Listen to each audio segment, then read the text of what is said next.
We'll begin this morning with our top story. The man accused of killing United Healthcare CEO Brian Thompson fighting extradition to New York. Luigi Mangione made that decision during a hearing in Pennsylvania yesterday, where he is facing charges for forgery and carrying a gun without a license. Mangione was arrested in the Commonwealth on Monday, ending a 5-day manhunt. A judge denied bail for the 26-year-old suspect. He's now expected to remain in custody at a state prison in Huntington. Before his hearing yesterday, the suspect shouted this to reporters. I'm completely out of touch and an insult to the intelligence of the American people and civic experience.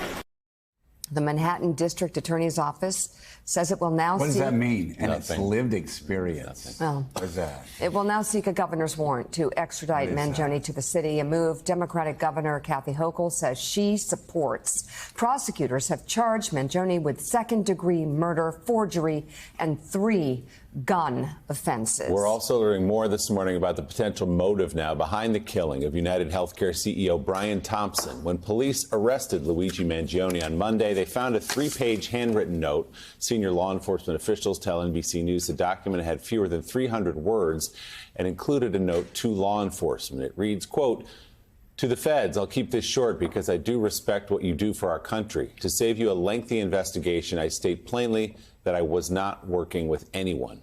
The writings also included an apology and a line that reads in part, "These parasites had it coming." New York City police now looking into whether the shooting was a culmination of the suspect's troubles, calling the murder a possible symbolic takedown in a fight against, quote, corporate power games. According to people who knew him, Mangione had suffered a painful back injury and had stopped connecting with friends and family. Police are investigating if that may have been a motive for the attack. Police also believe Mangione admired the Unabomber and allegedly echoed his own concerns about technological advancement. The suspect had posted a positive review of the Domestic Terrorist Manifesto on Goodreads, a site, earlier this year. Let's bring in the NYPD's Chief of Patrol, John Schell, and NYPD Deputy Commissioner of Operations, Kaz Daughtry. Guys, good morning to you both. Good morning. Chief, I'll start with you. I said the other day, we've become kind of spoiled in the city because you guys move so quickly, and when a crime happens, we've become accustomed, because of the work you do, the cameras that we have in the city, to those quick apprehensions. This went on for a few days. Can you talk about, from the moment of the killing, the murder of Brian Thompson, forward, how this investigation played out for you? Well, the detectives from the get-go, Chief Kenny's detectives from the get-go, had a multitude of pieces of evidence to go through. And just to explain the process, you're talking about the gun, ballistics, video canvassing, forensic evidence, the laborious task of tracking cameras to the park, to the hotel, getting those pictures out. A tremendous amount of work they were doing. And really, when you think about it, at the end of the day, getting the picture out, good old-fashioned detective work, to the community. Yeah. Thank the press for getting it out, and a couple of employees and citizens from McDonald's raised the alarm, called the police department. A young rookie cop who had to enter McDonald's, approach a murderer with a gun. And how this all played out was just a great job from our detectives and the community and the media at large. It was a nice team effort to take this person off the street. So, Deputy Commissioner, something we've been talking about since yesterday is you had that clear shot, that photograph from the hostel where he pulled down his mask very briefly to talk to the clerk at the hostel up on Amsterdam Avenue. This is the shot right here. That's a pretty clear shot of his face. So the question we had yesterday when we heard all these family members and people we went to college with talking about their shock and their surprise, did you all hear from anyone over the last several days since that photo went out who knew him, who said, "I know who that is"? Well, yes and no. Let's talk about how the photo went out, first of all.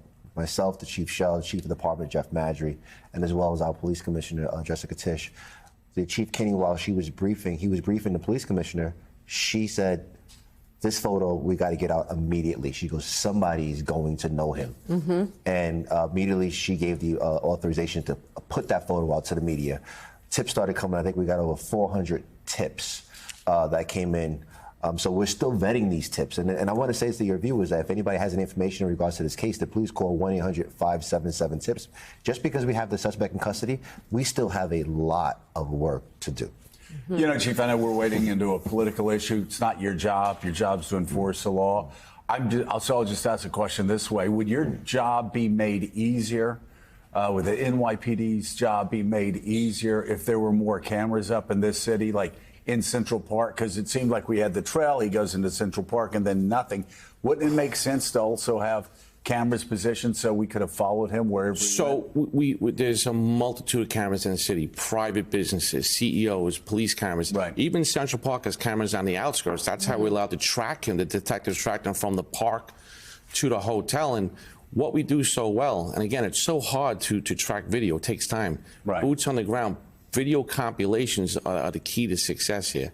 And that's what happened here. So there are a lot of cameras out in the streets of Manhattan, as you well know. Right. Buses have them. Sanitation trucks have them. We could always But take... the city doesn't really have. Like London, for instance, has CCTV all over the place, right? They do, but I'll tell you, we have a tremendous amount of cameras in this city. We can always take more, don't get me wrong. Right. But, You're not. but there's more than the public really knows here. And again, just the boots on the ground, going building Right. to building, tracking this person, detectives tracking this person across the city. And you put the video out from the cab now with the eyebrows. Right. That was Really that was a key good here. look. So these detectives are working 24/7. So to Willie's point, though, did you guys hear from his family and friends? I mean, this is a very clear. I mean, these pictures are pretty clear. If you know this person, wouldn't you recognize him?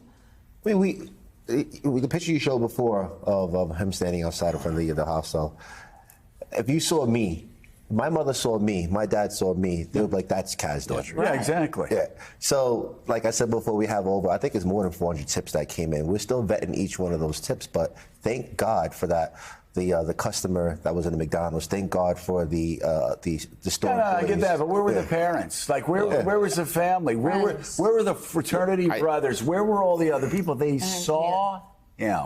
I think, again, post-arrest investigation here, I think all these things will be asked and answered in time. Because, Right. like we said, when the picture went out, the thought process from everyone was like, if someone knows this person, they can say, "Hey, that's that's John," Yeah. and that'll all come out. There's still a lot of work to do here. There really is. So, Chief, I know the investigation's still in its early days, but can we speak more about motive? Writings were found with this individual when he was apprehended. It does seem like at least some of it against the healthcare industry. Do you have a sense as to, was this solely targeted towards this particular company? Why United? Was he also looking to strike at other companies? So our Intelligence Bureau, our FBI, and detectives will go to that manifesto word by word and figure out what everything means. But at the end of the day, he clearly had animus towards the healthcare industry. This was a targeted murder against one person, and how the motive on the surface looks what it is, but when they dive deeper into it, maybe some of those questions will be answered. Like I said, a lot of work to still be done here to figure out in totality what went on here. Yeah, Deputy Commissioner, just gleaning what we can from his writings, he had a back surgery that was painful. That's obviously not a motive to kill someone. I'm sorry he had a bad back surgery. But do you worry about the lionization of this guy that we've seen in some reaches of the internet and even spilling out into the public, where they view him as, I don't know, a hero in some way because he's going after somebody who runs a healthcare company that they perceive as being unfair to other people? Does that concern you, copycat kind of stuff here? It does concern the agency, and actually it does concern the commissioner that raised that point. But this guy's not a hero. He's not a hero. If you have any issues with somebody, we don't go out there and commit violence. We don't go out there and commit.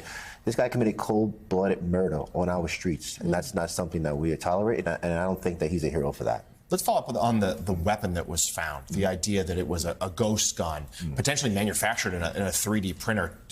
Tell us just the challenge that poses to law enforcement, because those are so difficult to trace. Right, so ghost gun, you can't trace it. There's no serial number. You order parts and you put it together with a 3D printer. So in terms of investigation, if it went on, we would never be able to track that firearm because it didn't have a serial number. What we will do now is we'll take it to the lab. Detectives will take it to the lab and test fire it, and we'll take the ballistics from the gun and match it up to the ballistics at the scene, and we'll see if that's a comparison. So that will be done as part of the post-arrest investigation. And what can the public do right now during this phase to help you guys do your job better?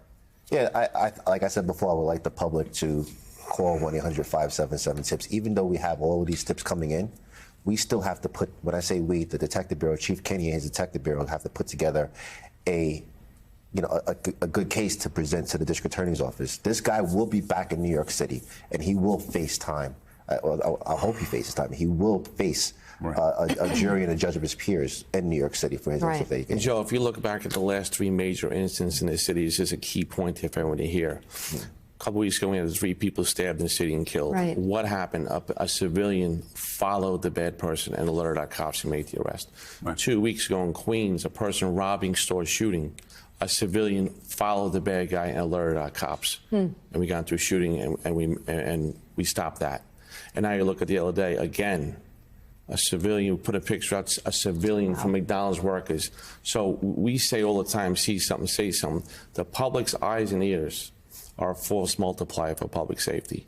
Yeah. Always go with your first reaction, because guess what? It's normally your right reaction. So that's where we ask the public to see something, say something. Yeah. Keep safe, get involved a little bit, but look at those 3 major events. How Yeah. the public helped Yeah. the public safety of the city.